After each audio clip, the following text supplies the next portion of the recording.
네, 안녕하세요. 네.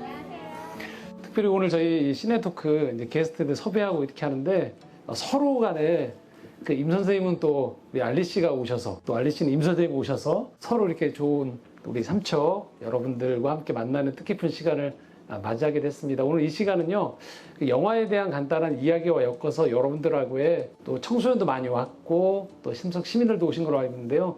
음악이나 꿈에 대한 이야기들을 좀 같이 나누면서 영화의 이야기를 좀 풍성하게 좀 가져갈 수 있는 좀 선물 같은 시간이 되셨으면 좋겠습니다. 일단 알리 씨 이 영화 어떠셨어요? 저는 이제 작년에 한 번 보고 올해 또 한 3번 정도를 더 봤을 정도로 저한테는 굉장히 깊고도 밝은 영화였어요. 그래서 계속해서 좀 찾아서 보게 되는 영화라고 생각하고요. 그리고 특히나 음악인으로서 이 영화를 알게 된 게 참 기쁘다. 왜냐하면 이제 첫 시작부터 그 백인 소녀의 블루스가 탁 들려오는데 이 영화 뭔가 다르다. 애환이 느껴지네? 라는 생각이 딱 들더라고요. 왜냐면 보통 요즘 이제 팝을 많이 들으시니까, 댄스 음악이나 팝을 많이 들으시니까 진한 음악에 대한 뭔가 좀 그 갈망이 저는 있었거든요. 근데 그 갈망을 첫 시작부터 해소를 탁 해서, 그래서 게다가 또 제가 또 좋아하는 뮤지션 중에 한 분이 조니 미첼인데 조니 미첼의 음악들이 또 흘러나오니까 더할 나위 없이 이거는 꼭 음악인들이 봐야 하는 영화이지 않을까라는 생각이 들었습니다. 루비도 노래 잘 부르는 거죠? 너무 잘하죠. 근데 음색이 그 선생님께서 이야기했던 그 미스터 V가 얘기했던 모래와 같은 그런 목소리가 전혀 아니고요. 진짜 힘이 있죠. 그러니까 힘이 있다는 게 큰 소리로 성량이 막 풍부해서 그 힘이 있는 게 아니라 그 가사 전달력, 그리고 어쨌든 가족들과의 그 삶에서 본인이 느꼈던 그 애환들, 그리고 희생할 수밖에 없었던 본인이 이렇게 묵혀두었던, 한쪽에 치워두었던 것들을 노래로 다 펼치면서 그게 진짜 음악인으로서 딱 보여줘야 되는 모습 아닌가라는 생각이 그 어린 소녀의 목소리에서 들려오더라고요. 너무 좋았어요. 제가 알기로는 임진모 선생님은 이 영화에 대한 세간의 평가, 여러 가지 얘기들 굉장히 불만도 많고 하시고 싶은 얘기가 많은 걸로 알고 있어요. 네. 세간의 평가가 근데 어땠나요? 이게 아카데미 작품상을 받았거든요, 여러분. 맞아요. 올해. 근데 일부 영화 평론가들이 아카데미 작품상 받기엔 너무 말랑말랑하다. 우리가 보통 작품상 받으면 좀 약간 이해를 못하는 지점이 있어야 되는데 이거 다 이해하는 영화다. 이거 너무 쉬운 거 아니냐. 대중영합적이고 너무 소프트한 거 아니냐라는 얘기가 좀 있었어요. 이 상을 받았을 때 일부 평론가들이나 이런 분들 아마 여러분들 영화 보시고 난 다음에 이해가 안 되는 장면들은 거의 없으셨죠? 예. 그래서 영화 평론가들 사이에서 약간 이 영화에 대한 좀 시시비비가 좀 있었어요. 네, 이건데 이 음악 평론가 입장에서 굉장히 이런 세간의 평가에 대해서 조용해 하는. 이제 제가 이제 아무래도 조금 이제 나이가 하나씩 들다 보니까 어떤 예술적인 것보다는 인간적인 걸 찾나 봐요. 근데 이 영화는 정말 음악을 사랑하고 음악을 이해하는 사람들이 아니면 그냥 영화 비평적 시각으로 보면 진짜 심심한 영화일 수 있어요. 더군다나 또 미라클 발리에 파미 발리에인가? 그거를 리메이크한 영화이기 때문에 프랑스 영화인데 전 그 영화도 봤어요. 아니 어떻게 이렇게 리메이크한 이렇게 심심한 영화에게 작품상이라고 한 거대한 영예가 주어질까? 그런 식의 회의적인 시각을 갖는 그 사람들이 있었고 실제로 평론가들 중에 저한테 그렇게 얘기하더라고요. 근데 저는 항상 이 영화는 그런 영화적인 그런 측면보다는 음악으로 보라. 아까 우리 알리 씨가 얘기했지만 딱 시작하자마자 이게 나오죠. You've Got a Hold on Me가 나오는데 그게 에타 제임스라고 음악하는 사람한테 여기 알리 씨가 에타 제임스 과예요. 근데 그런 그 노래가 처음에 딱 나오는데 거기서부터 이미 음악 쪽에 관심 있는 사람은 압도당하는 거죠. 그리고 거기서 미스터 B가 한 말 중에 이 영화를 이해하는데 되게 중요한 말이 있어요. 할 얘기가 없는 예쁜 목소리는 얼마든지 있어. 얘기가 없는 그런 예쁜 목소리를 갖고 있는 사람은 얼마든지 있어. 이 말은 뭐냐면 노래를 갖다 무작정 잘하는 게 아니라 할 얘기가 있어야 된다는 얘기예요. 그런데 이 미스터 V는 이 저 루비 로스에게 뭘 본 거냐면 세상에 집안 가족은 전부 수화를 해서 통해야 될 청각 장애를 갖고 있는 사람들이고 그리고 어부예요. 그것도 지금도 착취당하고 있는 어부. 그렇죠. 어? 네. 그런 삶이 이 안에 있고 거기서 노래를 발견한 바로 이 친구는 할 얘기가 있다고 보는 거예요. 근데 그 할 얘기를 전 또 아이러니하게 어머니께서 하는 말에 되게 이게 대중의 시각이었나라는 생각이 들었어요. 루비에게 그렇게 말씀하시잖아요. 10대들이 가질 생각을 하고 있구나. 나도 그랬었는데. 뭐 이런 얘기를 하시는 걸 보면서 굉장히 넓은 시각에서 바라볼 수 있는 영화를 만드셨구나라고 저는 느꼈거든요. 그 대사 한 줄에. 그리고 이제 그 마지막에 그 경연할 때, 경연이라 이제 오디션이죠. 오디션 볼 때 처음에 루비 로시가 딱 저기 했는데 전혀 감정을 못 잡고 그러니까 미스터 V가 일부러 실수하죠. 맞아요. 그 다음에 신호를 보내서 감정을 넣어라. 네. 그렇게 얘기하는데 그 부분이 음악의 모든 것을 보여주는 거예요. 제가 생각할 때. 루비 로시가 그다가 노래하다가 이제 위층에 이제 가족들이 불법으로 앉은 거죠, 사실. 안 되는 건데 그걸 보고 그 상태에서 가장 음악에서 중요한 건 바로 관객 여기 오디션에 통과하는 게 아니라 저 우리 엄마, 맞아요. 우리 아버지 그리고 우리 오빠와 얘기하는 거예요. 영화는 소통이죠. 그렇죠. 음악은 더욱더 소통이에요. 예. 그러니까 거기서 수화하는데 진짜 거기서 눈물이 쏟아지지 않는 사람은 나는 인간이 아니라고 생각해요.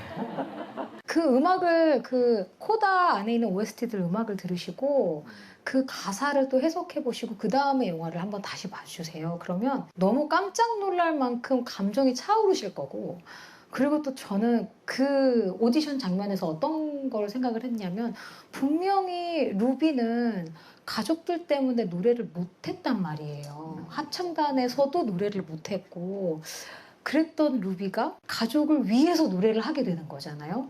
그리고 큰 소리로 노래를 못했던 농어의 그 소리가 듣기 싫다고 진짜 미스터 V가 와 이렇게 연습하게끔 하면서까지 그 끄집어낼 정도로 정말 숨겨놨던 그런 것들을 가족을 위해서 그 감정 표현을 다 하고 게다가 거기에 덧붙여서 수화가 나오고 그런 스토리들이 저는 이거는 뭐 청인과 이렇게 갈라진 그런 이야기가 아니라 그냥 우리의 이야기다라는 생각이 들었어요. 저는 아마 작품상을 주게 된 게 지금 얘기한 이 부분이 아닐까 싶고 특히 또 중요한 부분이 이제 그 듀엣으로 같이 불렀던 노래가 You All I Need to Get By예요.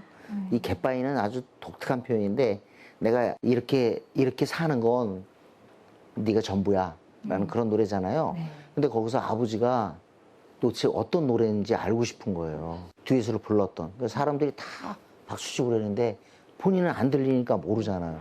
그래서 거기서 부르게 하면서 이렇게 목을 대고 맞아요. 그 떨림을 통해서 이게 이런 노래구나 라는 것을 거기서 알고 난 다음에 이제 아침에 일어나서 바로 오디션 보러 가는 거잖아요. 그런 게 솔직히 저는 너무 슬퍼. 아니 그리고 음악을 좋아하시고 심지어 노래를 많이 불러보신 분들 연습해보신 분들은 아실 거예요. 선생님한테 배워보신 분들은 한 번쯤은 경험을 해보실 수 있는 게 자기의 울림, 자기의 떨림을 알게 하려고 선생님들께서 저는 그런 방법을 쓰거든요. 본인의 목을 이렇게 만져보게 해요. 아니면 제가 노래할 때 한번 만져볼래? 이렇게 하게 하거든요. 자기 자신의 소리를 듣게 하려고. 그 장면이 나오죠? 영화에서 아빠가.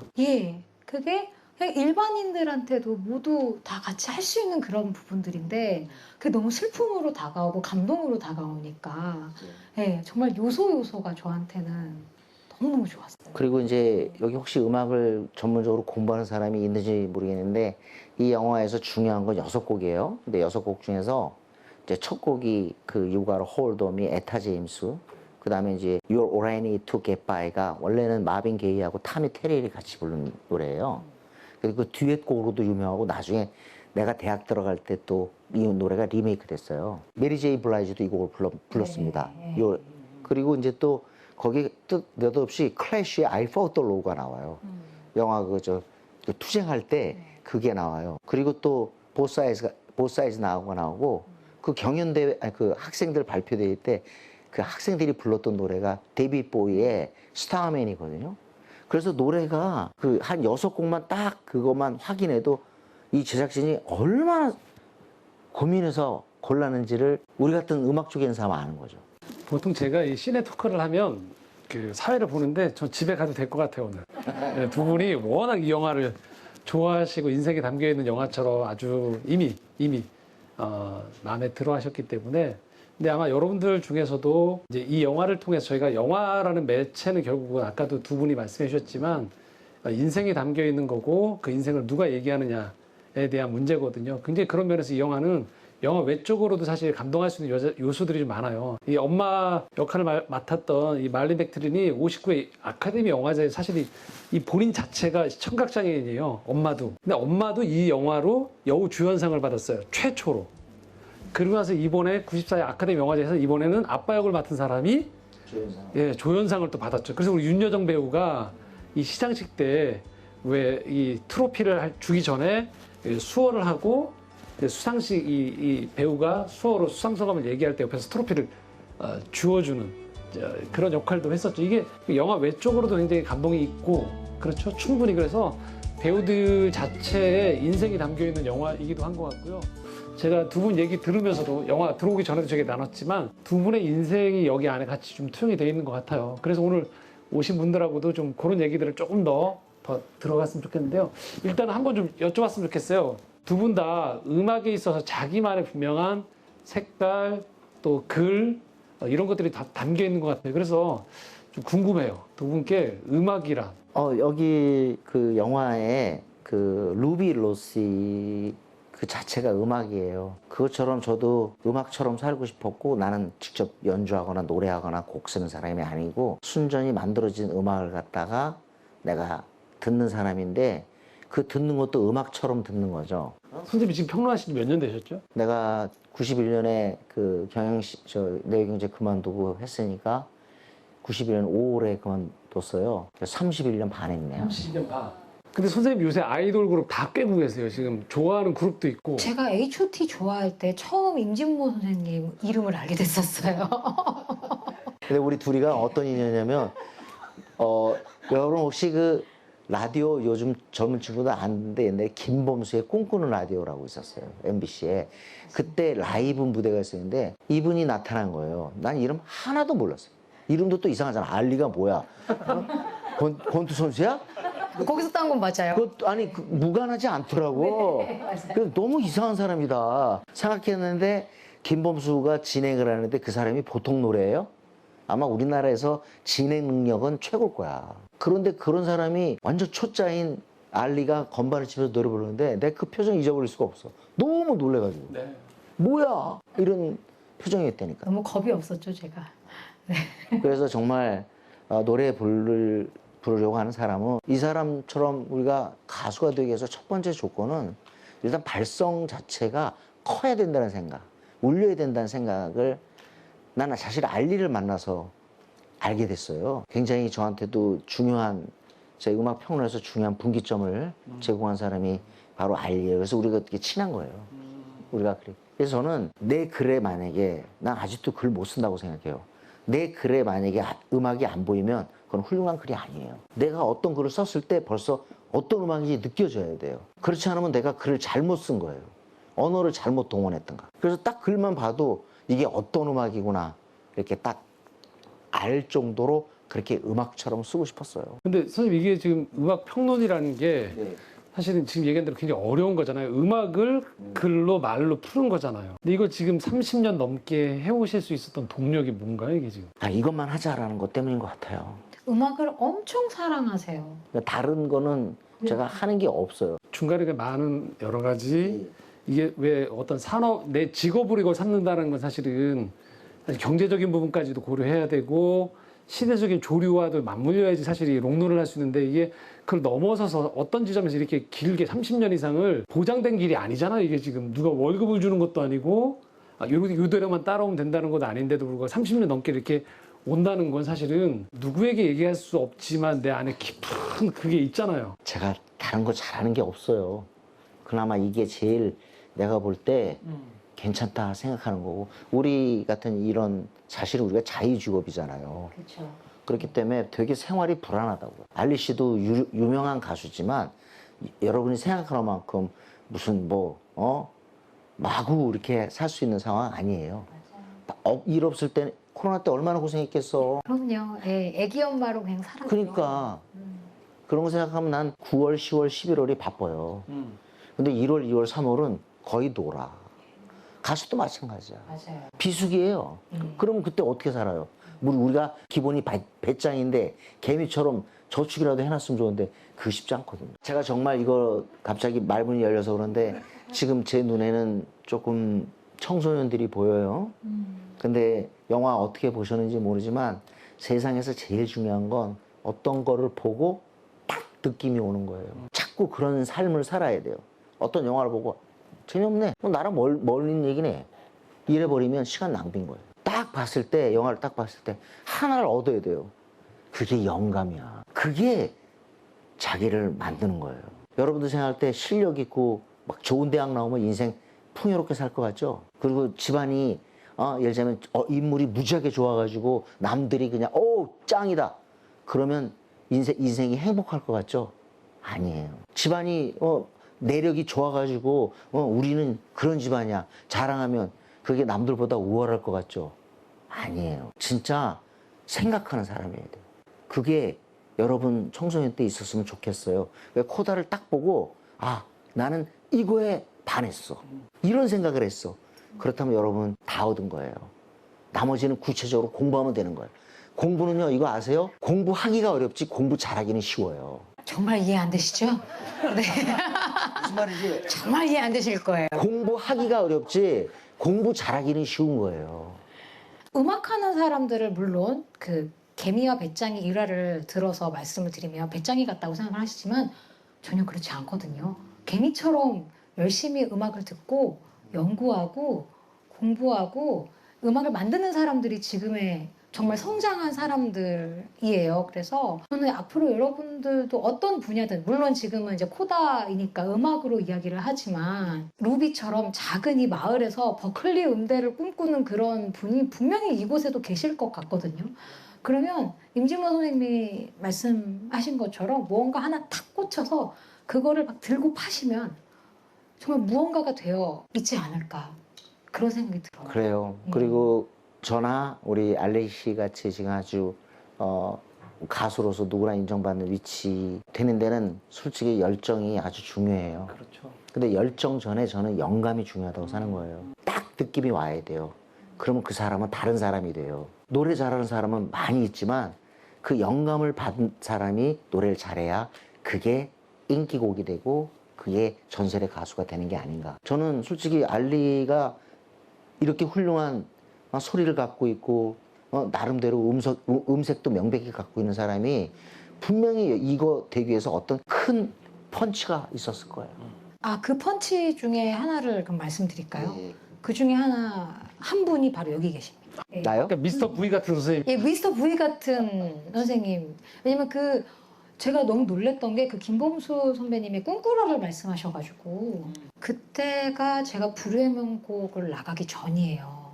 그러니까 저를 알고 계시는 분들은 좀 부류가 나뉘어져요.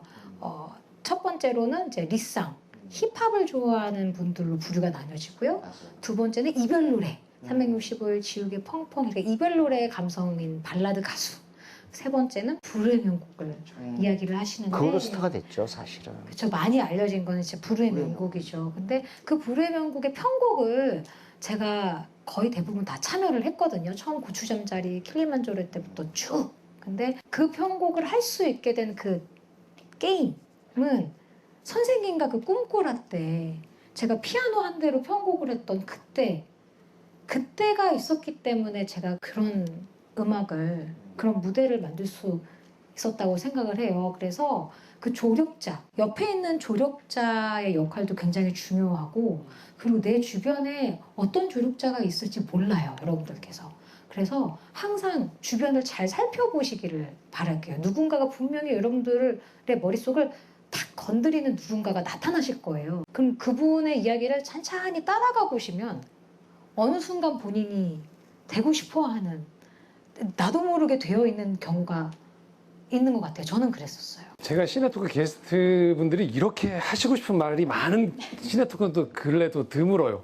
근데 그만큼 아침부터 여기 서울에서 오시면서 여러분들하고 정말 같이 공감하고 나누고 싶은 얘기들이 많았던 것 같고요. 저 하나 얘기하고 싶은 거 있어요. 제가 우리 여기 필름 포럼의 성현 대표님이거든요. 여러분들 잘 모르시겠지만 이분처럼 되려고 하는 사람도 많아요.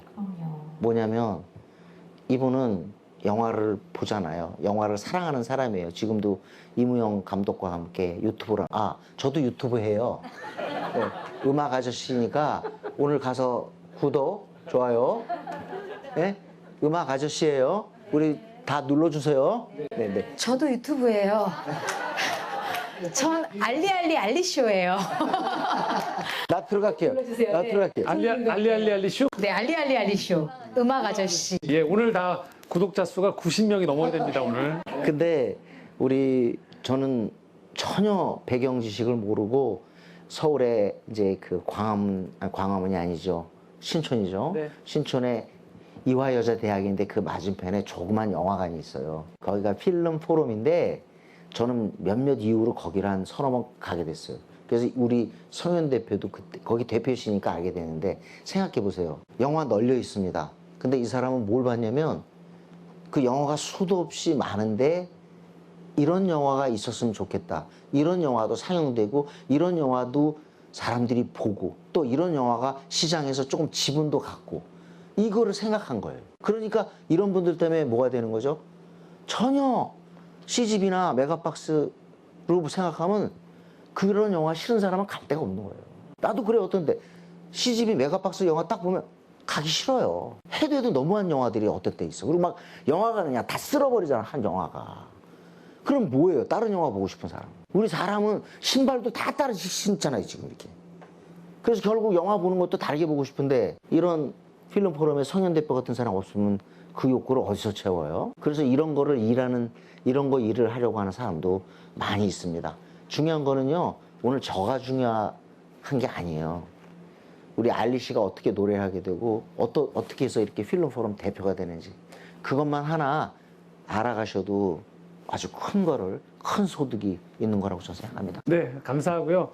한번 그러면 조금만 얘기를 좀 더 들어가면 알리 씨 같은 경우는 그래서 지금 이제 가수가 되셨단 말이죠. 네. 근데 대중문화에서 이 대중문화 음악 씬에서 이렇게 10년 이상, 15년 이상을 어느 정도 알려진 나로 자리를 잡아간다는 건 정말 쉽지 않을 것 같아요. 어떻게 이 길들을 어떤 마음으로 왔고 또 그 고비 속에서 내가 왜 슬럼프도 있을 수 있고 대중과 뭔가 연결이 안 된 것 같은 그런 벽 같은 느낌들이 좀 들 때가 있잖아요. 이제 우리가 오늘 코다를 봤지만 코다는 사실은 출발선의 영화잖아요. 어떻게 보면.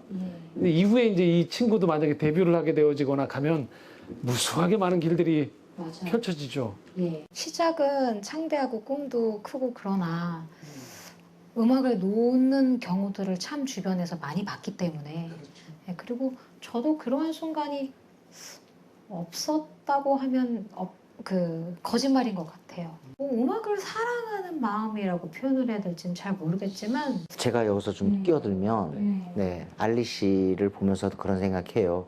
여기도 아마 우리 젊은 친구 중에 알리 같은 가수를 꿈꾸고 또는 연주자 또는 뭐 작사 작곡 꿈꾸는 사람이 있을지 모르겠어요.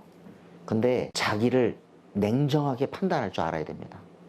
그 자기가 봤을 때 그냥 텔레비전 보고 너무 멋있어서 나도 저렇게 가수 되고 싶다. 그게 아니라 내가 과연 어느 정도인가를 냉정하게 판단해야 돼요. 왜냐면 제가 그날 그 꿈꾸는 라디오 그때 첫날 기억해요. 이런 사람이 가수가 되는 거구나. 그러니까 기본적인 역량, 이른바 포텐이 터진다고 그러잖아요. 포텐이 있어야 돼요. 그거를 갖다가 모르고 욕망만 가지고 하면 결국은 돈만 날려요. 한 명의 가수가 탄생하기에 얼마나 많은 돈이 드는지 아세요? 응? 그러니까 자기를 정확하게 판단할 줄 알아야 돼요. 나는 내가 분명한 음색을 갖고 있구나. 아니면 내가 분명히 남들보다 발성이 너무 좋다든가. 이런 판단을 정확히 해야 실수가 없는 거죠. 저는 지금이 고비라고 생각해요, 사실. 예. 왜냐하면 프로그램을 빌어서 저의 이름을 알렸지만 제가 정말 원하는 저의 음악을 여러분들한테 알린 적이 없다고 저는 언제나 좀 고갈되게 느껴요. 저의 아이디어는 모두 다 이제 선배님들의 명곡 안에서 제가 퍼포먼스와 함께 연출과 함께 편곡과 다 쏟아내었고 정작 제 앨범에서는 제가 이별 노래를 불렀기 때문에 저는 사실 아직도 갈망하는 게 큰 거고 게다가 여러분들 저 8월에 신곡 나왔는데 아시나요? 모르시죠? 고비예요. 고비입니다. 이게 회사의 파워도 무시할 수는 없어요.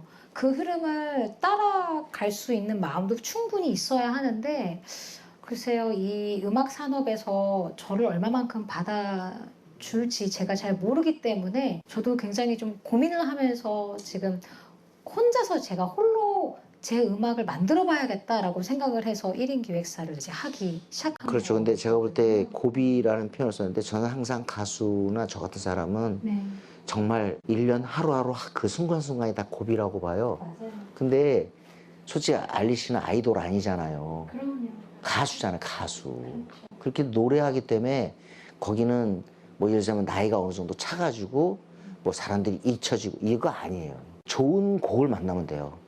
좋은 곡과 하나 딱 걸리면 다시 또 얼마든지 또 사람들과 또 이렇게 만날 수 있지 않겠어요? 근데 이런 생각이 저를 나태하게 만드는 것 같더라고요. 저는 오히려 역으로. 그래서 내가 움직여야겠다라는 생각으로 좀 바뀌었어요. 왜냐하면 이렇게 케이팝 시장이 BTS가 이렇게 사랑받는 이유에 대해서 저는 이번에 또 유럽으로 좀 투어를 다녀왔었어요. 김민기 선배님 혹시 여러분들 아침 이슬이라는 노래 아시나요? 음악 교과서에 나올 수도 있고 이제 보통은 양희은 선배님의 목소리로 다들 알고 계시는데 이 작곡자인 김민기 선배님께서 작년에 아침 이슬이 50주년이었어요. 그래서 이거를 트리뷰트를 하려고 유럽 투어를 다녀왔어요. 벨기에, 프랑스, 독일 이렇게 3개국을 다녀왔는데 그때 노래하면서 저도 모르게 나온 이야기였어요. 왜냐하면 한인 분들보다 외국 분들이 더 많이 오셔서 관심을 갖고 공연을 오셨더라고요. 게다가 독일은 심지어 매진이었고. 그때 저도 모르게 나왔던 얘기가 이분들도 케이팝의 뿌리를 알고 싶어 하시는구나. 뿌리. 네, 그러니까 물론 굉장히 신나는 음악들이 여러분들의 귓가에 잘 들려오시겠지만 파고 보면 밥 딜런이 보이고 그 영어권의 음악으로 비로 봤을 때 밥 딜런이 보이고 그래서 아델이 보이고 조니 미첼이 보이고 이렇듯이 한국의 케이팝도 그냥 반짝하고 사라지지 않으려면 이런 깊이 있는 선배님들의 음악도 알릴 줄 알아야 되고 그리고 저와 같은 보컬리스트들도 그렇게 노력을 해야 된다라는 생각이 저는 들더라고요. 우리 젊은 청소년들이 왔기 때문에 이 말씀 드리고 싶은데 저도 중학교 3학년 때 너무 외로워서 사실 그때 너무 추웠어요. 그래서 그 방 안에서 이렇게 있다간 너무 무섭다 해가지고 라디오를 틀었어요. 그 라디오를 틀으면서 제 인생이 바뀌었어요. 지금 볼 때 내가 될까? 또는 나는 아직 꿈도 모르겠는데 난 진짜 앞으로 뭐 해야 되지? 여러분들 알게 모르게 불안이 있을 거예요. 근데 놀라운 건요. 자기도 모르게 꼭 기회가 있어요. 여러분들 절대 믿으세요. 반드시 나한테 기회가 온다는 거. 근데 그 기회가 올 때까지 실패해도 좋으니까 계속 움직이셔야 돼요. 계속 꿈틀대고 계속 울고 그런 과정이 있으면 그 기회가 왔을 때 내가 그동안 잘 살아왔구나 라는 걸 알게 될 거예요. 아까 움직여야 된다고 그랬잖아요. 네. 그것처럼 충분히 믿고 움직였으면 좋겠습니다. 오늘 여러분과 정말 좋은 자리였어요. 감사합니다. 오늘 저희 삼척에서 이 헤리티지 문화재단이 삼척문화재단이 좋은 자리 마련해 주셔서 함께 여러분들하고 영화 보고 또 두 분과 뜻깊은 인생에 대한 이야기 또 영화에 대한 이야기 꿈에 대한 이야기 나눴습니다. 오늘 잘 이야기들 간직하셨으면 좋겠고요. 이후에도 헤리티지 문화재단과 함께하는 좋은 행사들 함께 하시면서 좋은 여러분들의 꿈을 찾아가실 수 있으면 감사하겠습니다. 좋겠습니다. 자, 오늘 시작토크 2장으로 마치도록 하겠습니다. 감사합니다.